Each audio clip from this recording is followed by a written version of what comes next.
ও মুসলমান, আপনারা জানেন মুর্শিদাবাদ একটা মুসলমানদের মার্কাজ বললি চলে। মুর্শিদাবাদ একটা মুসলমানদের মার্কাজ। সেই জায়গায় আল্লাহকে গালি দেয়। আপনি তো ভাই রে কি নিয়ে দুনিয়াতে থাকবেন? কে আপনার আছে গো? কেউ নাই। আজকের দিনে তওবা করে আল্লাহর কাছে ক্ষমা চান। আল্লাহকে বলেন জীবনে যা গুনাহ করেছি আল্লাহকে মাফ করে দাও। আমরা শেষ নবীর উম্মত হওয়ার কারণে আমার আল্লাহ আপনার জীবনের গুনাহকে মাফ করে দিবে। জোরে বলেন সুবহানাল্লাহ। এ মুসলমান ভাইয়েরা রে আমার, আমি ওই দিকটাতে আর গেলাম না বাবা, একটু ইশারা আপনাদেরকে দিয়ে দিলাম। ও মুসলমান যুবক রে, এটা 1 মাস হলো আপনাদের দেশি তখন আমি ছিলাম। যখন ফারাক্কা পার হচ্ছে আর নেট চলছে না বাবাজি, যেদিন শেষ দিন তো রাত্রি 12টাতে শেষ হয়েছে, তো রাত 10টাতে আমাকে উঠাল চলো ওই কৃষ্ণমুড়িতে, 12টাতে শেষ হয়ে গেছে। 12টাতে শেষ করে এবার আমি গাড়ি ছেড়েছি। ফারাক্কা যেমন পার হয়েছে আর নেট চলে না। ব্যাপার কি, বিষয় কি? তদন্ত নিয়ে দেখলাম তারা একসা করে আমার মোবাইলে যখন ছাড়তে শুরু করলো, আর ওখানে আমার শ্বশুর বাড়ি, বুঝতে পারলেন? এর জন্য সমস্ত ঘটনাগুলা আমি জানি। তো ভাই, তোমার আল্লাহকে তোমার নবীকে গালি দেওয়া হয়, আর তুমি মুসলমানের ছেলে, মসজিদ চিনো না, মাদ্রাসা চিনো না, মুরব্বি চিনো না, ইমাম চিনো না, আজকে আলেম ওলামাদেরকে সম্মান করতে জানো না, মুরব্বি বাবজিদেরকে সম্মান করতে জানো না। যুবক রে ফিরাই ভাই, তোর গহনা দিন ফুরায়া যাবে, যৌবনে লাগিবে ভাটি। ওই যে দেখো ডাকিতেছে ভাইরে কবরের মাটি। দিলখানা নরম করবেন, বুঝবেন কথাগুলা। ওই যে দেখো ডাকিতেছে তোমার কবরের মাটি। ভাইরে সন্ধ্যার আগে যেদিন ডুবিবে বেহালায়া, ওই আসমানের সূর্য না ভাই, এই বেলা ওরে সন্ধ্যার আগে যেদিন মাগো ডুবিবে বেলায়া, এক পলকে শেষ হইবে তোমার রঙ্গেরি মেলা। ওরে সন্ধ্যার আগে যেদিন ডুবিবে বেলা,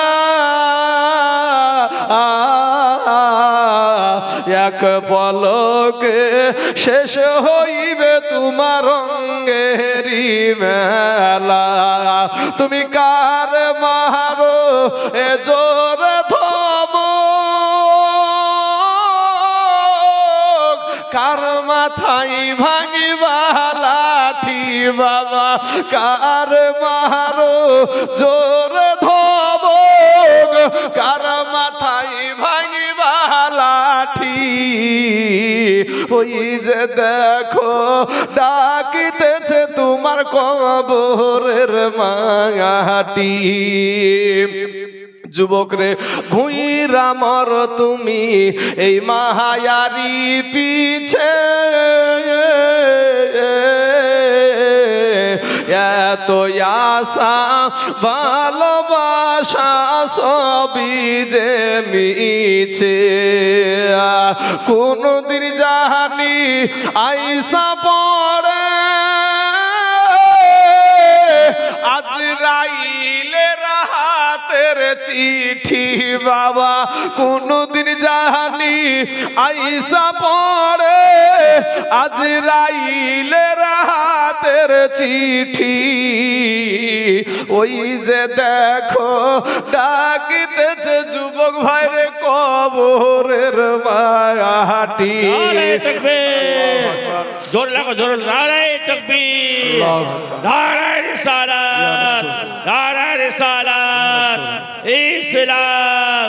হযরত আল্লামা মাওলানা তাজুল ইসলাম সাহেব জিন্দাবাদ। ওই যে দেখো ডাকিতেছে তোমার কবরের মাটি, খবর পেয়ে আসবে আত্মীয় স্বজন,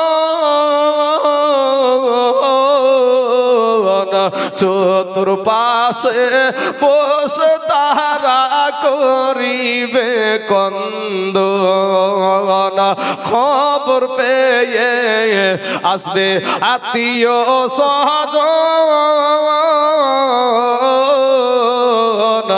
এ চতুর্পাশে বসে তারা করিবে কন্দন, মনের মতো সাজায়া দিবে কি সুন্দর পরিপাটি বাবা, মনের মতো সাজায়া দিবে কি সুন্দর পরিপাটি। ওই যে দেখো ডাকিতেছে যুবক ভাইরে তোর কবরের মায়াটি, ওই যে দেখো ডাকিতেছে তোমার কবরের মাটি। আজকে বাবা গো দিলখানা একটু নরম করে দিবেন বাবা। এ দুনিয়ার মুসলমানের আমার উত্তর দিনাজপুরের যুবক ছেলেরা শুনো গো ভাই, দুনিয়াতে কেউ তোর আপন না রে ভাই, কেউ তোর আপন না, সবাই স্বার্থের পাগল। স্বার্থে যদি বাবা আঘাত লাগে মা সন্তান থেকে আলাদা হয়ে যায়, স্বার্থে যদি আঘাত লাগে বাবা সন্তান থেকে আলাদা হয়ে যায়, স্বার্থে যদি আঘাত লাগে সন্তান বাবা মায়ের থেকে আলাদা করে খাওয়া দাওয়া করে। ও বাবাজি, স্বার্থে যদি আঘাত লাগে গো, আর একটা আছে যার জন্য তুমি এত মেহনত করো, এত কষ্ট করো, সেই তোমার অর্ধাঙ্গিনী, সেই বিবিটার যদি আপনার স্বার্থ ওর স্বার্থে যদি আঘাত লেগে যায়, সুতরাং আপনার বিবির স্বার্থে যদি আঘাত লেগে যায় আপনাকে জেলখানার লাল ঘর সে দেখায়া ছেড়ে দিবে রে বাবা। ও মুসলমান যুবকেরা, আমার ভাই জানেরা, আমার আব্বা জানেরা গো, মাস্তানি করিও না রে যুবক, এই দুনিয়াটা কিছুই না রে মুমিন। এরা আমার নবীর উম্মতের দল, ফিরে এসো ভাই, তওবা করে আল্লাহর কাছে ক্ষমা চাও। আমি আমার আল্লাহ এত দয়ালু, তার বান্দাদের চোখের পানি আল্লাহ সহ্য করতে পারবে না। ও যুবকেরা, এ নওজোয়ানেরা, তোমার কান্নার আওয়াজ যদি তোমার মা জননী সহ্য করতে না পারে গো, ওরে মুসলমান ভাই, তোমার মায়ের চাইতে, আমার মায়ের চাইতে, বাবার চাইতে, আপনার বাবার চাইতে কোটি কোটি গুণে আমার আল্লাহ আপনাকে বেশি ভালোবাসে। জোরে বলেন সুবহানাল্লাহ। আমার আল্লাহ বলে, বান্দা রে, আমি তোকে বড় দুর্বল করে সৃষ্টি করেছি রে বান্দা। আল্লাহ কোরআনে বলছেন, খুলিকাল ইনসানু দাঈফা। আমার আল্লাহ বলে, বান্দা তোকে বড় দুর্বল করে সৃষ্টি করেছি রে বান্দা। ওরে বান্দা, তুই দুর্বল হওয়ার কারণে আমি আল্লাহ তোর উপরে মায়াটাও আমার বেশি। জোরে বলেন সুবহানাল্লাহ। ভাই, এই যুবকেরা, এখানে অনেক যুবক বসে আছেন আমি দেখতে পাচ্ছি ভাই। আল্লাহ বলছেন দুর্বলের প্রতি মায়া বেশি, তাইলে আমাদের কি, আমাদেরও দুর্বলের উপরে মায়া বেশি। কেমন করে একটু বুঝাইয়া বললি, বলবো ভাই। একটা 20,000 টাকা একটা মোবাইল কিনলেছিলেন আপনি, ধরেন আপনার দুইটা বেটা আছে কিনা জানি না, তবে দুইটা বেটা আমি ধরলাম, ধরার কথার কথা ধরলাম। একটার বয়স হলো 10 বছর আর একটার বয়স হলো 4 বছর। তো কোনটা দুর্বল আর কোনটা সবল? 10 বছরেরটা সবল, 4 বছরেরটা দুর্বল। এখন 20,000 টাকা দিয়ে একটা মোবাইল কিনে নিয়ে এসেছেন, বড় বেটা করেছে কি ফেলে দিয়ে ভেঙে ফেলেছে, নতুন মোবাইল নিয়ে এসে রেখেছেন। বলেন তো একটা থাপ্পড় দিবেন না দেবেন না? হারামজাদা, আমি কত শখ করে এখন 20,000 টাকা দিয়ে কিনে নিলে তুই ফেলে ভেঙে ফেললি, 2 থাপ্পড় লাগাইয়া দিবেন। কিন্তু ওই একই অন্যায়, একই অপরাধ আপনার দুর্বল বেটাটাও করেছে, 4 বছরের বাচ্চাটাও করেছে। তো বাপ দেখছে একে যদি থাপ্পড় ঝাড়িয়ে তো পটল তুলবে, তো বাপ চোখটা একটু গোল করে বড় করে বেটার দিকে তাকাচ্ছে। তো বেটা বুঝতে পারছে যে আব্বু আমার দিকে রাগান্বিত হয়ে তাকাচ্ছে। তো ওই আব্বুর রাগটা বেটা বুঝতে পেরে, দেখবেন ছোট ছোট বাচ্চাদের চেহারাগুলা, আকৃতিগুলা মলিন হয়ে যায়। আকৃতিটা খারাপ হয়ে মানে অন্যরকম হয়ে যায়, মানে বাপ বুঝতে পারে যে আমার বেটার কলজে ফাটছে, আমার এই তাকানোর কারণে আমার বেটাটার কলজে ফাটছে, এটা কিন্তু বাবা বুঝতে পারে। তখন বাবা সঙ্গে সঙ্গে আর 20,000 কি সব শেষ করলেও অমনি বুকের সাথে তুলিয়ে ধরে বলছে, বেটা রে তোকে বলিনি রে বেটা, তোর ভাইকে বলেছি, তোর মাকে বলেছি। হ্যাঁ ভাই বলিনি আমরা, বলিনি? তাহলে দুর্বলের উপর আমাদেরও মায়াটা বেশি। আমার আল্লাহ বলে, বান্দারে আমি তোকে আশরাফুল মাখলুকাত করে সৃষ্টি করেছি রে বান্দা, ওরে বান্দা, কিন্তু বান্দারে তুই হলি দুর্বল। আপনি বলবেন কিসের দুর্বল? কয়েকটা জেলা পেলে আমাদের ইলেকশনের টাইমে আমাদের বোম মারা বন্ধ করতে পারে না, কিন্তু ভাই গো ও সোনার মানিকেরা, আল্লাহ বলেছে দুর্বল। আপনি যতই সবল মনে করেন না কেন, আমার আল্লাহরটাই ঠিক হবে। একটা মুরগির বাচ্চা, একটা মুরগির ডিম থেকে বাবা ফুটে উঠতে 21 থেকে 22-23 দিন সময় লাগে নাকি ভাই? 22-23 দিন সময় লাগে। এরপরে রাতের বেলাতে ডিম থেকে বেরিয়েছে, সকাল বেলায় ছেড়ে দেন, ওই বাচ্চাটা বাবাজি খেতে না পারলেও ঠুকরাবে, মায়ের সাথে চলাফেরা করবে। কিন্তু মুসলমান যুবকেরা, আপনি 10 মাস মায়ের পেটে ছিলেন, 8 মাস ছিলেন, 8.5 মাস, 9 মাস ছিলেন, আরে ভাই 30 দিনও থাকে না, 21 থেকে 22-23 দিনে বাচ্চা কিন্তু সকাল বেলায় হেঁটে বেড়ায়। কিন্তু যুবক রে, 8 মাস থাকার পরে, 8 মাস 9 মাস থাকার পরে আপনি আমি মায়ের গর্ভে থেকে আসার পরে কি করেছি আপনার বিবেককে জিজ্ঞাসা করেন। এত দুর্বল এ মুসলমান, এত মাস্তানি করো রে ভাই। বলেন তো গরমের টাইমে একটা আল্লাহর জীব আসে না, আসে না, যার নাম হলো মশা। এই মশার কামড়ের ভয়ে মশারি টাঙায়, এত মাস্তানি করো, কিন্তু আল্লাহ যদি হুকুম করে দেয় মশারে আমার বান্দাকে সাইজ কর, ও বাবাজি খোদার কসম কিরা বলি একটা রাত্রি ঘুমাতে পারবেন না। পারবেন? মশারি টাঙায়, মশারির ফুটাগুলা খুব ছোট ছোট হয় না ভাই? এই যুবক ভাই বলেন তো, মশারির ফুটাটা বড় না আমাদের লাকের ফুটিটা বড়? লাকেরটা বড়। মশারির ফুটাটা বড় না আমাদের কানের ফুটিটা বড়? মশারির ফুটা দিয়ে মশা রাত্রি বেলায় এক আড্ডা প্রবেশ করে না, করে না? করে তো। এই এতটুকু ফুটা দিয়ে ভিতরে প্রবেশ করলো, আর একখানি ফুটা দিয়ে ভিতরে ঢুকে না, ব্যাপার কি? বুঝলেন না? বুঝাতে পারছি না বোধহয়?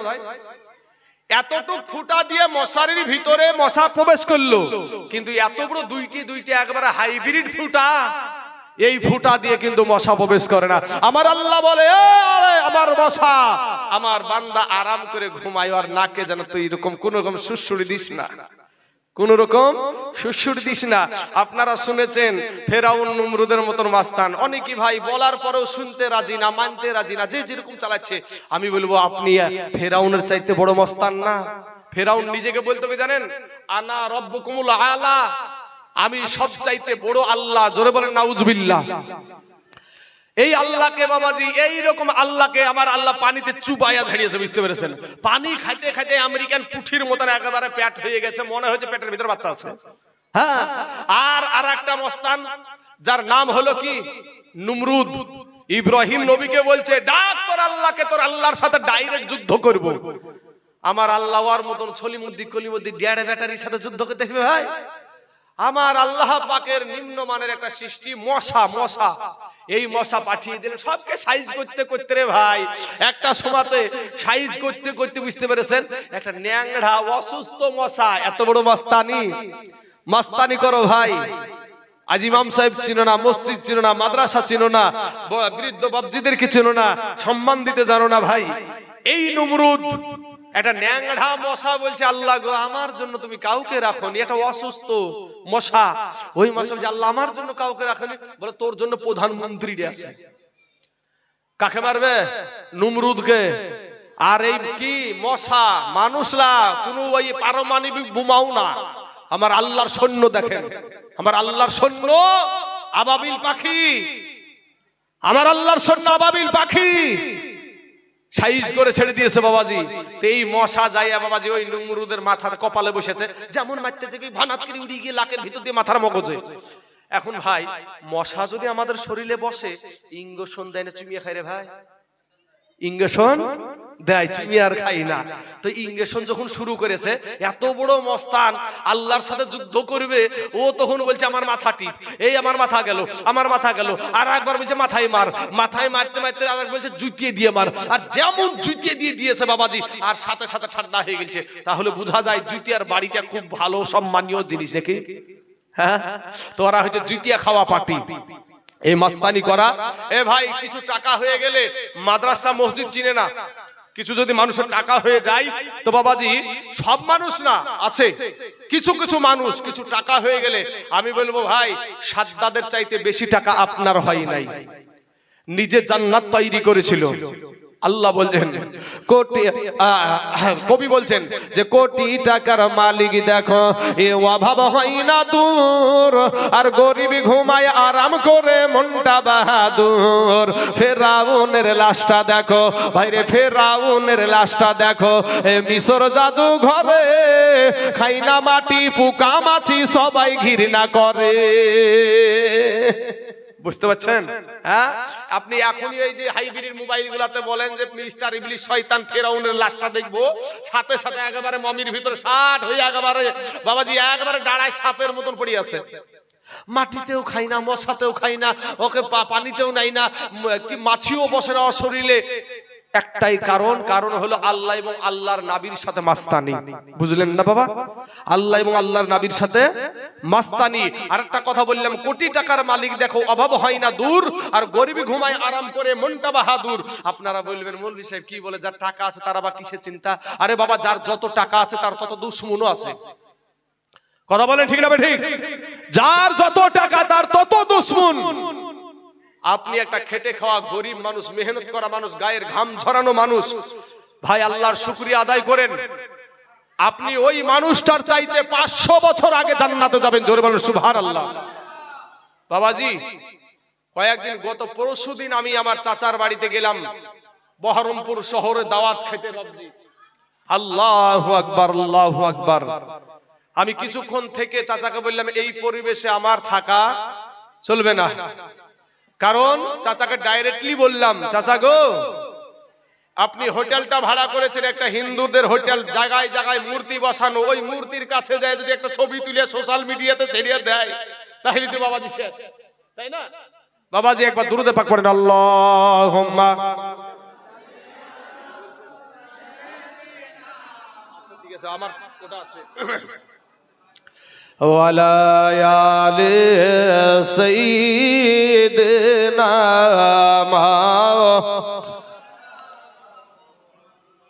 সাল্লাল্লাহু আলাইহি ওয়াসাল্লাম। বাবা তো তারা দুনিয়াতেই জান্নাতের আনন্দটা দুনিয়াতেই তারা উপভোগ করছে বাবাজি, না আছে পর্দা, না আছে কিছু বাবাজি।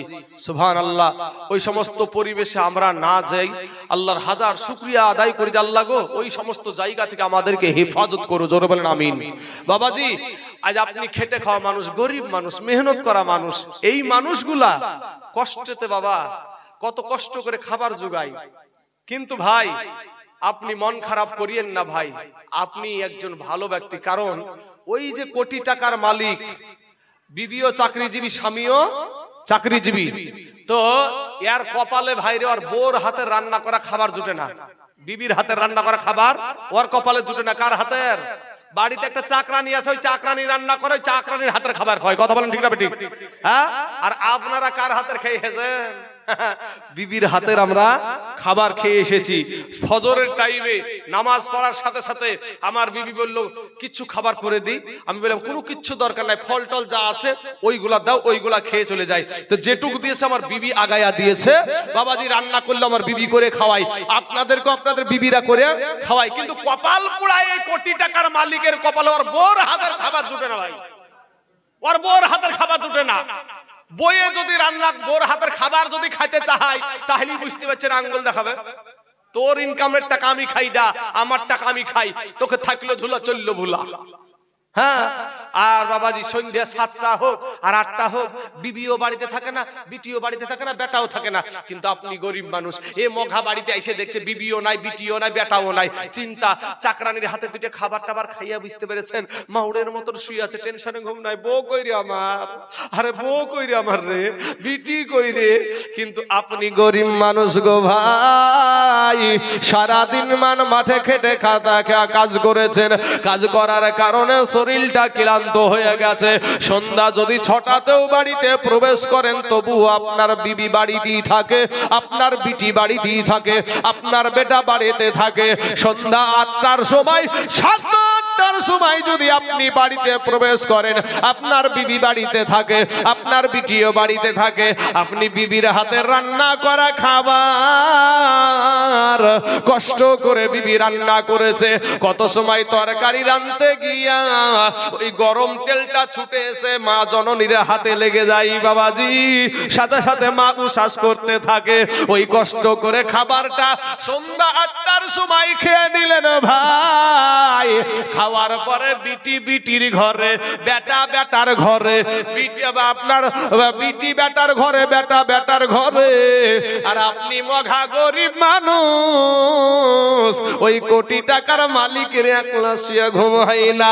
কিন্তু আপনি গরিব মানুষ রে ভাই, বিবির হাতে রান্না করা খাবার খেয়ে এক বিছানায় বিবিকে নিয়ে হামজায়া ধরে, মানে জড়িয়ে ধরা, এই জড়িয়ে ধরে এক বিছানায় শুইয়া এমন বাবাজি ঘুম দেয়, নো টেনশনের ঘুম। কোনো টেনশন নাই তো আছে, কোনো টেনশন না, ও মঘার ঘুম নাই। আর আপনার বাবাজি সারা দিন হাড় ভাঙা খাটনি করেছেন, শরীরটা ক্লান্ত হওয়ার কারণে ঘুমের মধ্যে দেখবেন একটা লাকে ডাক হয় না ভাই, নো টেনশনের ঘুম রে ভাই। এমন লাকে ডাক দিচ্ছে, লাকের ডাকে মনে হয় যে ট্রাক্টরের হরেন পর্যন্ত ফেলে যাবে, বুঝলেন না? আর ওই মঘার কিন্তু ঘুম আসে না। এ মুসলমান যুবকেরা, তাই আমার দিলখানা নরম করে দিবান রে ভাই। আপনি আমার কালেমার ভাই, আপনি আমার মুসলমান ভাই গো। আজকে আপনার মা মুসলমান, আপনার বাবা মুসলমান, আপনার দাদা মুসলমান, আপনার দাদি মুসলমান, আপনার 14 গোষ্ঠী মুসলমান। এরপরও তুমি মসজিদে যাও না রে বাবা। কিন্তু আল্লাহর নবীর সাহাবা আব্দুল উজ্জা নামে একজন ব্যক্তি গো, তখন কালেমা পড়ে মুসলমান হয় নাই। ছোট্ট অবস্থায় তার জনম দুঃখিনী মা, ওই মা জননী ছোট্ট অবস্থায় মারা গিয়েছে বাবা। যার দুনিয়ার জমিনে মা নাই রে যুবক, তার মতন হতভাগা কেউ নাই রে ভাই। বাল্য কালে মা বাপ যার মরে রে, তার মতো দুঃখী নাই রে জগতে। একটা বায়ান করবো বাবা, আপনারা দিলখানা নরম করে দিবেন। আপনারাও মুসলমানের সন্তান। আব্দুল উজ্জা একজন বিধর্মী বাবা, ছোট অবস্থায় তার মা জননী মারা গেল। দ্বিতীয় বাবাজি, বাবা দ্বিতীয় বিবাহ যখন করলো বাড়িতে সতার মা, কিছুদিন যেতে না যেতে বাবা আব্দুল উজ্জার আব্বাটাও মারা গেল। এবার সতার মা, ওই সতার মা না বাবা টুকটুক করে সন্তানের হাত ধরে আব্দুল উজ্জাকে নিয়ে গিয়ে চাচার হাতে দিয়ে বলে, ভাই গো, আমি একটা মহিলা মানুষ, আমার পেটের খাবার নিজে করতে পারি নাই, আপনার এই ভাতিজাকে আপনি রেখে দেন। এবার ভাতিজা চাচার বাড়িতে থাকতে আরম্ভ করে দিল বাবা। আব্দুল উজ্জা চাচার বাড়িতে থাকে। এবার চাচার বাড়িতে আস্তে আস্তে বড় হয়। কিন্তু এই আব্দুল উজ্জার চাচা, ও নিজে ছিল মূর্তি পূজারী কাফের বাবা। ও মূর্তিকে পূজা দেয়, ভাতিজা ও মূর্তিকে পূজা দেয়। চাচা ও মূর্তিকে মালা দেয়, ভাতিজা ও মূর্তিকে মালা দেয়। কিন্তু যখন তরতাজা আপনাদের মতন যখন বাবা যুবক ছেলে 18, 19 বছর, 20 বছর বয়স, একদিন বাবা চাচা ভাতিজাতে খাবার খেতে বসেছে, একটা বার ভাইরে নিজের দিলটাকে নরম করে দেন। জীবনে কত গুনাহ করেছো রে ভাই, আমি তাইজুল ইসলামের সাথে জীবনে আর কোনোদিন দেখা হবে কি জানি না।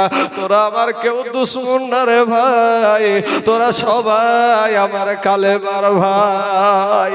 আজকে মুসলমানদেরকে মারে রে ভাই, একটা বার ফিরে আয় রে যুবকেরা, ও যুবকেরা মসজিদে আয়, আমার আল্লাহকে ডাক রে ভাই, আল্লাহকে ডাক। ও যুবক, আজকে যদি এখান থেকে উঠে যাও, একটা থাপ্পড় মেরে আল্লাহর ফারিস্তারা তোমাদের বসাবে না। বেটা তুই উঠছিস কেন? একটা কমিটির মানুষ তোমাদেরকে উঠাবে না রে ভাই, কিন্তু ভাই বসাবে না। তাই ভাই শোনা, একটু তোমার দিলখানা আল্লাহ তোমার বিবেকের আদালত দিয়েছে।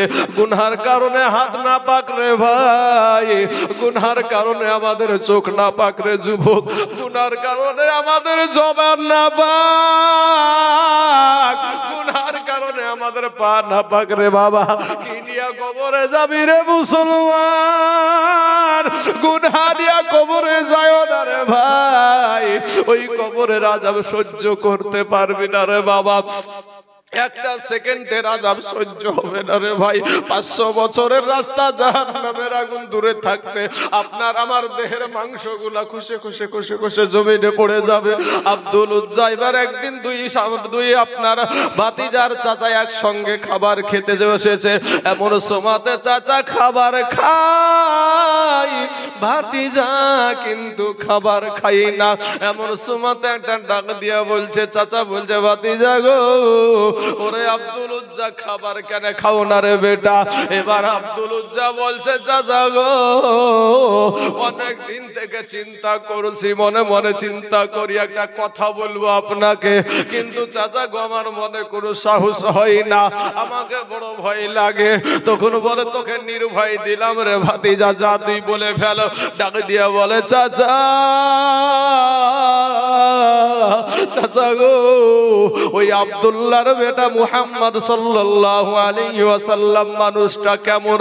চাচা একটা লাভ দিয়া দাঁড়িয়ে গিয়ে বলছে, বেটা রে, পৃথিবীর জমিনে যদি এক নাম্বার কোন মানুষ থাকে সেটা হইল আব্দুল্লাহর বেটা মুহাম্মদ। জোরে জোরে বলুন সুবহানাল্লাহ।